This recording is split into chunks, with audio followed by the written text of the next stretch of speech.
मंत्रिमंडळामध्ये माझं नाव होतं असं मला सांगण्यात आलं होतं, मात्र दुसऱ्या दिवशी माझं नाव यादीत नव्हतं. त्यामुळे असं का झालं आणि कसं काय झालं, माझं नाव कुणी कापलं हे मला माहीत नाही, असं वक्तव्य सुधीर मुनगंटीवार यांनी केलं आहे. मंत्रिपदासाठी माझं नाव आहे असं मला सांगण्यात आलं होतं, मात्र माझं नाव मंत्रिमंडळात नव्हतं. मी दिल्लीत जात नाही, त्यामुळे माझं नाव कुणी कापलं हे फडणवीस किंवा बावनकुळेच सांगू शकतील, असं वक्तव्य मुनगंटीवार यांनी केलं आहे. सुधीर मुनगंटीवार यांनी नाराजीच्या चर्चांवर अखेर मौन सोडलंय. मी नाराज नाही, मात्र ज्यांचा मुलगा दुसऱ्या पक्षात जाऊन लढला त्यांना सुद्धा मंत्रिपद मिळालं, असं म्हणत मुनगंटीवार यांनी अप्रत्यक्षपणे नारायण राणे यांच्यावर निशाणा साधलाय. माझी सुधीर मुनगंटीवार यांच्याशी सविस्तर चर्चा झाली. विशिष्ट जबाबदारीचा मानस असल्यानं काही मंत्रिपदं दिली गेली नाहीत, असं स्पष्टीकरण भाजपचे ज्येष्ठ नेते आणि मुख्यमंत्री देवेंद्र फडणवीस यांनी दिलंय. होय, मी नाराज आहे असं स्पष्टपणे माध्यमांशी बोलत राष्ट्रवादीचे नेते छगन भुजबळ यांनी उघडपणे आपली नाराजी व्यक्त केली. मंत्रिपदाच्या बद्दल अजित पवार यांच्यासोबत चर्चा केलेली नाही, अशी चर्चा करणं गरजेचंही वाटत नाही, असं भुजबळ म्हणाले.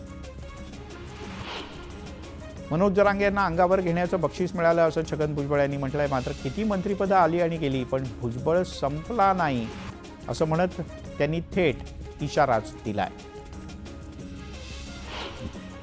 भुजबळ काही बरळतात, मंत्रिपद त्यांचा वैयक्तिक विषय, त्यांनी ट्रम्पची जागा घ्यावी, मला काय करायचं आहे असं म्हणत मनोज जरांगे यांनी भुजबळ यांच्या संदर्भातल्या प्रश्नांबद्दल आपलं मत मांडलं. मी सामान्य कार्यकर्ता आहे, मला डावललं काय आणि फेकलं काय, काय फरक पडतो, अशी उपरोधिक प्रतिक्रिया भुजबळ यांनी दिली. नव्यांना संधी देण्यासाठी ज्येष्ठांना डावललं जात आहे असं म्हणत भुजबळ यांनी आपल्या नाराजीला वाट मोकळी करून दिली. मंत्रिपद न मिळाल्यानं छगन भुजबळ नाराज असल्याचं पाहायला मिळालं. नाराज भुजबळ यांची राष्ट्रवादी काँग्रेस पक्षानं दखल घेतली. भुजबळ यांना राष्ट्रवादी काँग्रेस पक्षाकडून राज्यसभेवर पाठवण्याची तयारी करण्यात आल्याचं सूत्रांचं म्हणणं आहे. भुजबळ यांना मंत्रिपद न देण्यामागे जातीय राजकारण असल्याचा आरोप संजय राऊत यांनी केला आहे. तर त्याला आपापल्या कर्माची फळं मिळतात, महाराष्ट्र बघतोय असं वक्तव्यही राऊत यांनी केलं. सरकारनं ओबीसींवर अन्याय केला, छगन भुजबळ यांना वापरून फेकून दिलं, अशी टीका विजय वडेट्टीवार यांनी केली आहे. ओबीसींच्या बद्दल काँग्रेसकडे दाखवण्यासारखं काहीच नाही. ओबीसींसाठी 48 GR आम्ही काढले. काँग्रेसला आता आत्मचिंतन करण्याची गरज आहे, असा घणाघात देवेंद्र फडणवीस यांनी केला. छगन भुजबळ अनुभवी नेते आहेत, त्यांना मंत्रिमंडळात स्थान मिळायला हवं होतं, पण मराठा ओबीसी वादाचे भुजबळ साहेब शिकार झाले, अशी प्रतिक्रिया सुषमा अंधारे यांनी दिली. महायुतीमध्ये भुजबळ यांचं स्थान महत्त्वाचं आणि मोठं आहे. अजित पवार भुजबळ यांना योग्य स्थान देतील आणि संधी देतील, अशी प्रतिक्रिया चंद्रशेखर बावनकुळे यांनी दिली आहे. शरद पवार यांच्या सांगण्यावरून अजित पवार यांनी छगन भुजबळ यांना मंत्रिमंडळातून डावलल्याचा आरोप नवनाथ वाघमारे यांनी केला आहे. भुजबळ आणि पडळकर यांना कॅबिनेटमध्ये न घेतल्यास स्थानिक स्वराज्य संस्थांच्या निवडणुकीत परिणाम भोगावे लागतील, असा इशाराही त्यांनी दिला आहे. बुलढाण्याच्या मलकापूरमध्ये सकल हिंदू समाजाच्या वतीनं आक्रोश मोर्चा काढण्यात आला. बांगलादेशमध्ये हिंदूंवर होणाऱ्या अत्याचाराच्या निषेधार्थ हिंदू समाज आक्रमक झाला. अखिल भारतीय महात्मा फुले समता परिषदेच्या कार्यकर्त्यांकडून सामूहिक मुंडन आंदोलन करण्यात आलं आणि महायुती सरकारचा निषेध करण्यात आला. छगन भुजबळ यांना मंत्रिपद नाकारल्यामुळे भुजबळ यांचे समर्थक चांगलेच आक्रमक झाले. छगन भुजबळ यांना मंत्रिमंडळात स्थान न दिल्यानं त्याचे पडसाद येवला मतदारसंघात पाहायला मिळाले. नाराज असलेल्या भुजबळ यांच्या समर्थकांनी येवला इथे धरणे आंदोलन केलं आणि लासलगावच्या बिनसूरमध्ये रास्ता रोकोही केला. छगन भुजबळ यांना मंत्रिमंडळात स्थान न दिल्यानं त्यांचे नाराज समर्थक रस्त्यावर उतरले. छत्रपती संभाजीनगर नाशिक महामार्गावर बिनसूर इथे कार्यकर्त्यांनी रास्ता रोको आंदोलन केलं. छगन भुजबळ यांना मंत्रिमंडळातून डावलल्यानं ओबीसी समाज आक्रमक झालाय. अजित पवार यांचा निषेध करत सिंदखेड राजा इथे नागपूर पुणे मार्गावर ओबीसी समाजानं रास्ता रोको केला. मी स्वतः खुश राहणारा माणूस आहे. शिंदेसाहेब जो निर्णय घेणार तो मला मान्य असेल, अशी प्रतिक्रिया जालन्यातले शिवसेनेचे नेते आमदार अर्जुन खोतकर यांनी दिली आहे. श्रद्धा आणि सबुरी ठेवा, तुमच्यावर अन्याय होणार नाही, काम करणाऱ्यांचा सन्मान ठेवणार, अशी प्रतिक्रिया एकनाथ शिंदे यांनी दिली आहे. नाराज आमदारांची समजूत काढण्याचा प्रयत्न सध्या एकनाथ शिंदे करत असल्याचं कळतं. तानाजी सावंत यांना मंत्रिपद न दिल्यानं शिंदेंनी मंत्रिपदाचा शब्द पाळला नाही, त्यामुळे धाराशिवमधल्या कार्यकर्त्यांमध्ये नाराजीचा सूर आहे. तर तानाजी सावंत नागपूरवरून थेट पुण्याला रवाना झाल्याचं कळतं. कालपासूनच ते नॉट रिचेबल झाले आहेत. रश्मी ठाकरे यांच्या भाच्याच्या लग्नात राज ठाकरे यांनी हजेरी लावली. यावेळेला रश्मी ठाकरे यांनी राज ठाकरे यांचं स्वागत केलं. मात्र राज आणि उद्धव यांची भेट थोडक्यात हुकल्याचं कळतं. खातेवाटपासाठी आज संध्याकाळी उशिरा एक महत्त्वपूर्ण बैठक होते. मुख्यमंत्री देवेंद्र फडणवीस यांच्या रामगिरी या निवासस्थानी बैठक होणार असल्याची माहिती सूत्रांनी दिली. या बैठकीत एकनाथ शिंदे आणि अजित पवार सुद्धा उपस्थित असणार आहेत. एक मंत्रिपद जयंत पाटील यांच्यासाठी राखीव ठेवण्यात आलंय असं म्हणत अमोल मिटकरी यांनी जयंत पाटील यांच्याबद्दल मोठा दावा केला. अमोल मिटकरी यांच्या दाव्यानं नागपूरच्या अधिवेशनात चर्चांना उधाण आलंय. राज्यात बिनखात्याचं सरकार आहे. मुख्यमंत्री अजित पवार आणि एकनाथ शिंदे यांच्याकडे कोणकोणतं खातं आहे काहीच माहीत नाही असं म्हणत राऊत यांनी जोरदार टोला लगावला. तर अधिवेशनात विरोधकांच्या सर्व प्रश्नांना फक्त फडणवीसच उत्तर देणार का, असा खोचक प्रश्नही राऊत यांनी केला. मंत्रिपदाचा 6 महिन्यांचा फॉर्म्युला करायला हवा होता, म्हणजे सगळ्यांनाच मंत्रिपदं उपभोगता आली असती असं म्हणत मंत्रिपदाच्या 2.5 वर्षांच्या फॉर्म्युल्यावरून संजय राऊत यांनी महायुतीला डिवचलंय. फडणवीस ताकदीचे भ्रष्टाचारी आणि त्यांच्या आजूबाजूला घेऊन बसले आहेत अशी खोचक टीका संजय राऊत यांनी केली. देवेंद्र फडणवीस हे नरेंद्र मोदी यांचे अंधभक्त असल्याचा टोलाही राऊत यांनी लगावला.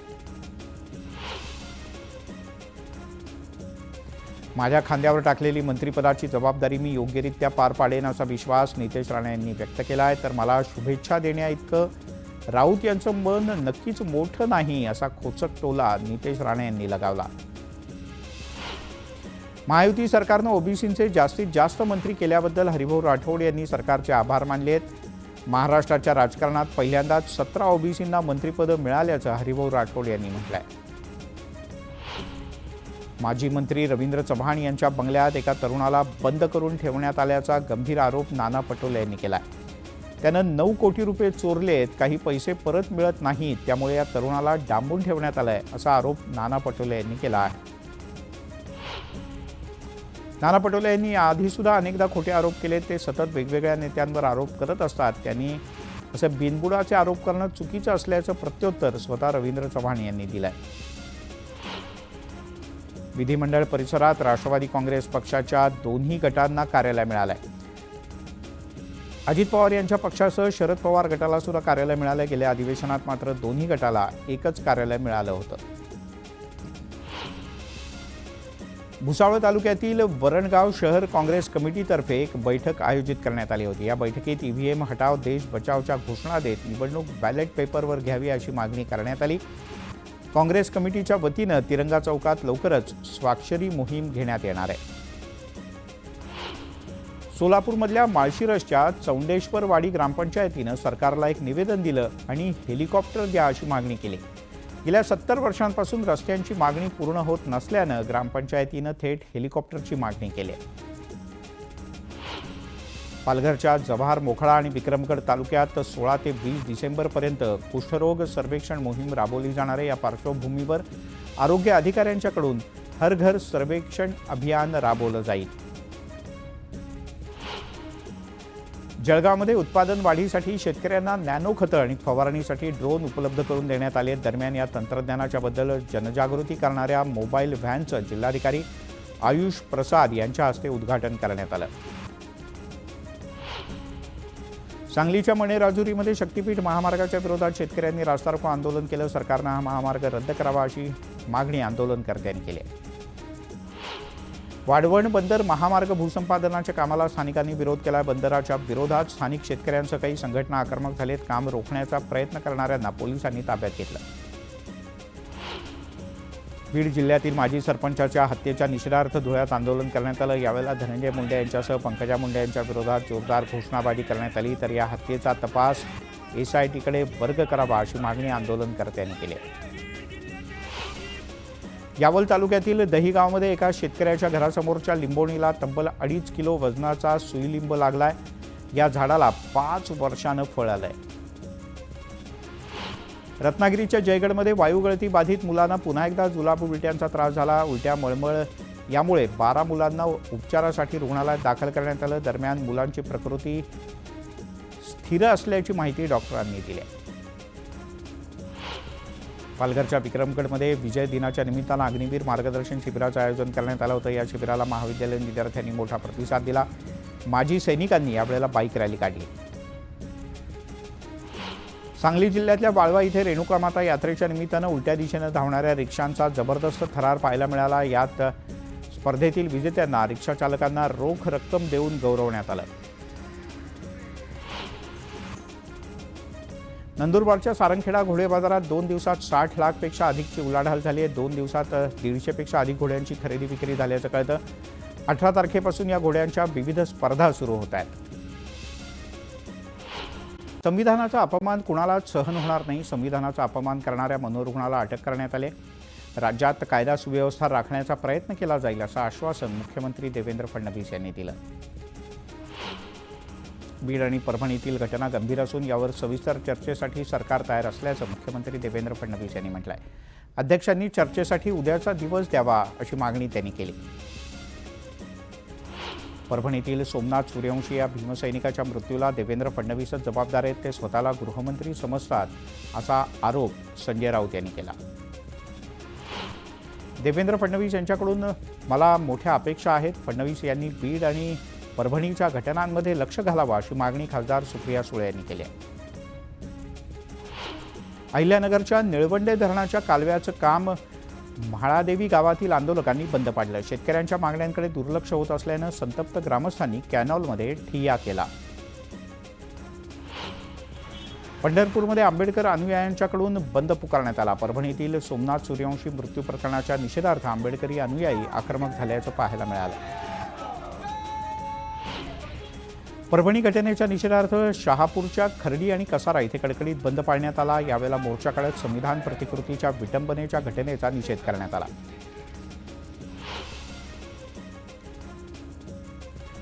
बुलढाण्याच्या खामगावमध्ये सकल मराठा समाजाकडून उपविभागीय अधिकारी कार्यालयावर मोर्चा काढण्यात आला. सरपंच संतोष देशमुख हत्या प्रकरणाच्या निषेधार्थ मराठा समाज आक्रमक झालाय. परभणीतील सोमनाथ सूर्यवंशी मृत्यू प्रकरणाचे पडसाद सोलापुरात उमटलेत. सोलापूरच्या कृषी उत्पन्न बाजार समितीत माथाडी कामगारांच्याकडून आंदोलन करत निषेध करण्यात आला. परभणीतील घटनेच्या निषेधार्थ RPI आठवले गटाच्या वतीनं सोलापुरात निदर्शनं करण्यात आली. यावेळेला पोलिसांनी दडपशाही केल्याचा आरोप करत RPI कार्यकर्ते आक्रमक झाले. तर या घटनेची CBIनं चौकशी करण्यात यावी अशी मागणी केली जाते. परभणीतील घटनेचे राज्यभरात तीव्र पडसाद उमटल्याचं पाहायला मिळत आहे. अशातच धुळ्यामध्ये याला हिंसक वळण लागलं. 5 ते 6 अज्ञातांनी ST बसवर दगडफेक केली. यात काही प्रवासी जखमी झाले असून पोलीस अधिक तपास करत आहेत. वाशिमच्या मालेगावात रास्ता रोको आंदोलन करण्यात आलं. परभणीतल्या घटनेच्या निषेधार्थ आंदोलक आक्रमक झाले होते. यावेळेला आरोपींवर तात्काळ कारवाई करावी अशी मागणी आंदोलनकर्त्यांनी केली आहे. परभणीतील घटनेच्या निषेधार्थ नवी मुंबईत सुद्धा आंबेडकरी संघटना आक्रमक झाल्या. आंबेडकरी समाजानं दिघा इथे ठाणे बेलापूर मार्गावर ठिय्या आंदोलन केलं. यावेळेला जोरदार घोषणाबाजी करण्यात आली. मात्र पोलिसांनी सर्व आंदोलनकर्त्यांना कार्यकर्त्यांना ताब्यात घेतलं. परभणी जिल्ह्यातील घटनेच्या निषेधार्थ पवईत कडकडीत बंद पाळण्यात आला. यावेळेला परभणी पोलिसांचा आंदोलनकर्त्यांनी निषेध केला. परभणीतल्या घटनेच्या निषेधार्थ लातूर जिल्ह्यातल्या मुरुड इथे संविधान सन्मान महारॅली काढण्यात आली. यावेळेला आंदोलकांनी घटनेचा निषेध करत आरोपीला अटक करण्याची मागणी केली. परभणीतल्या सोमनाथ सूर्यवंशी यांच्या पोलीस कोठडीतल्या मृत्यूचे पडसाद मनमाडमध्ये सुद्धा उमटले. शहरातील दलित संघटनांनी इतर सर्व सामाजिक संघटनांनी एकत्र येत निषेध केला. परभणीतल्या घटनेच्या निषेधार्थ डोंबिवलीमध्ये सुद्धा आंबेडकरी संघटना रस्त्यावर उतरल्या. डोंबिवलीतल्या इंदिरा चौकात या घटनेचा निषेध करण्यात आला. संविधान प्रतिकृतीच्या विटंबनेप्रकरणी उल्हासनगरमध्ये रिपाईकडून बंद पुकारण्यात आला होता. पोलीस उपायुक्त आणि प्रांताधिकाऱ्यांना निवेदन देत कठोर कारवाईची मागणी करण्यात आली. ओबीसी समाजानं महायुतीला विजय मिळवून दिला, मात्र महायुती सरकारनं मंत्रिमंडळात ओबीसी नेत्यांना डावललंय. याच्या निषेधार्थ भुजबळ समर्थकांनी पुण्यात आंदोलन केलं. सोमनाथ सूर्यवंशी यांच्या मृत्यूप्रकरणी चिपळूणमधील सामाजिक संघटनांनी एकत्र येत निषेध केला. निषेध नोंदवत प्रांताधिकाऱ्यांना एक निवेदन देण्यात आलं. परभणीतील संविधानाच्या विटंबनेप्रकरणी धाराशिवमध्ये भीमसैनिक आक्रमक झाले. जिल्हाधिकारी कार्यालयावर मोर्चा काढत सोमनाथ सूर्यवंशी यांच्या मृत्यूची एसआयटी चौकशी करावी अशी आंदोलनकर्त्यांनी मागणी केली. परभणीतील घटनेच्या निषेधार्थ नांदेडमध्ये बंद पुकारण्यात आला होता. यावेळेला आंदोलनाला परवानगी नसल्यानं रिपब्लिकन सेनेच्या वतीनं जोरदार निदर्शनं करण्यात आली. स्थानिक गुन्हे शाखेच्या निरीक्षकांवर गुन्हा दाखल करण्याची मागणी आंदोलनकर्त्यांनी केली. परभणीत सोमनाथ सूर्यवंशी यांच्या मृत्यूच्या निषेधार्थ श्रीरामपूरमध्ये निषेध आंदोलन करण्यात आलं. शहरातून एक रॅली काढण्यात आली. यामध्ये आंबेडकरी संघटना मोठ्या प्रमाणात सहभागी झाल्या होत्या. पोलीस प्रशासनाला निवेदन देण्यात आलं. सूर्यवंशी यांचं शवविच्छेदन कॅमेऱ्याच्या समोर करावं अशी मागणी करण्यात आली. परभणीतील दगडफेक प्रकरणातील आंदोलकांचा पोलीस कोठडीत मृत्यू झाला. यामुळे आता वातावरण अधिक तापलं. या पार्श्वभूमीवर आज परभणी बंदची हाक देण्यात आली होती. परभणीत घडलेल्या हिंसाचाराच्या घटनेच्या निषेधार्थ आज बारामतीत बंद पाळण्यात आला. बाजारपेठ बंद ठेवत व्यापाऱ्यांनी बंदमध्ये सहभाग घेतला. दुपारी 12 नंतर मात्र व्यवहार हळूहळू सुरळीत झाले. परभणीतील घटनेच्या निषेधार्थ चेंबूर नाका इथे रिपब्लिकन पार्टीच्या वतीनं रास्ता रोको आंदोलन करण्यात आलं. पोलिसांनी सर्व आंदोलनकर्त्यांना काही वेळानं ताब्यात घेतलं.